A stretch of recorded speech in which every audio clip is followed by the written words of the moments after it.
Hi, this is Doug Kennedy, and you may remember me from TV's Mannix, where I played the title character. Years later, I was in a band called Isle of Q, and we had a song called Little Scene, and I'm going to show you how to play it on guitar today. On the album, we tuned down a half step. So I really am playing the song in E, but on the album, we were tuned down to E flat. So if you listen to the record, it's in E flat, but take it from me, I was playing it in the key of E. So I'm going to play it like that today in standard tuning. So it sounds like this. Now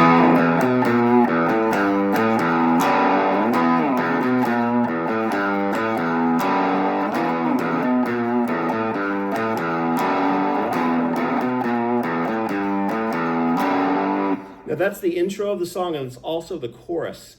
And I should mention, when I bend that F sharp, I'm actually bending the low E string from on the second fret, F sharp up to G. But on top of that, I'm playing the open A and D string, which gives it sort of a dissonant, sort of fat sound like this. Kind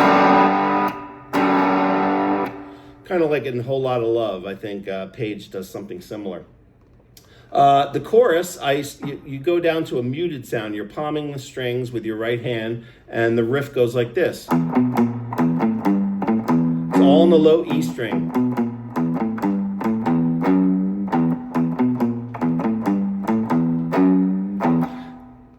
Goes into a chorus just like that intro I showed you.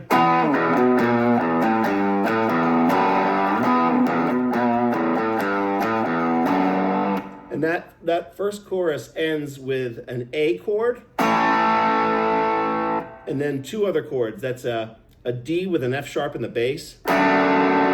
And then you bring it down to an F in the bass, and then back to the verse. So the ending of that chorus sounds like this.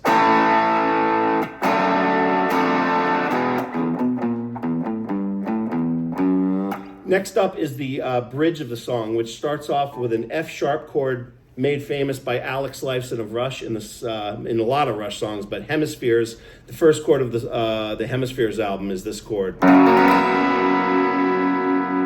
It's an F sharp bar chord, but you lift off the first finger so that it's only touching the low F sharp. And the B and the E string are open. Instead of, it's like, and then I go to an A power chord, and then this pretty chord on top of that.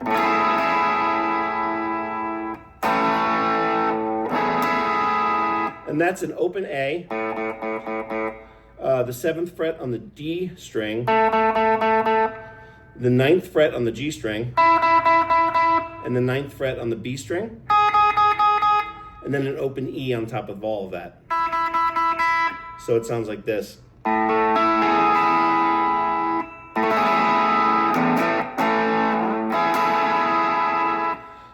And then it goes into this little run before the guitar solo. I'm playing octaves on the A and the G string, starting on the 7th fret.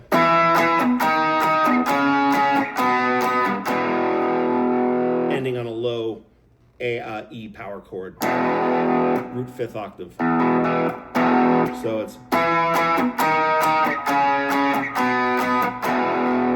To do that, you have to sort of mute the D string with your the fleshy part of your first finger. So you're fretting that E, but then you're not hearing the D string above it, and then adding in that note on the G string, the octave. So you're going.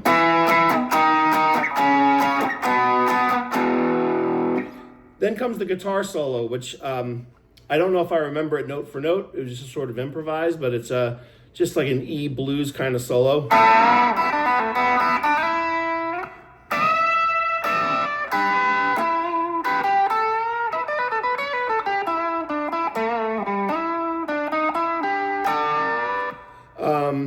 I remember going, and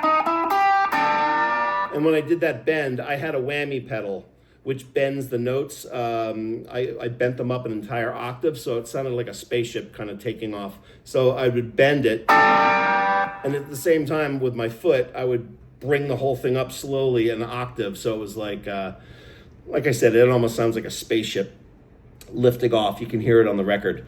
And that's the whole song. Can you believe it? You just learned how to play it. Sort of. I mean, that's the best I can do. It's been a long time.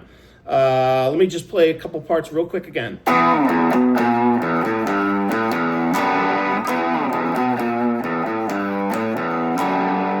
Don't forget that open A and D with that bend. That's the secret sound of that.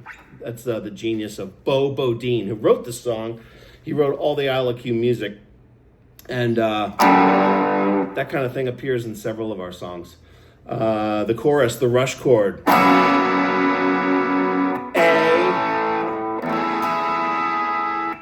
The run before the solo.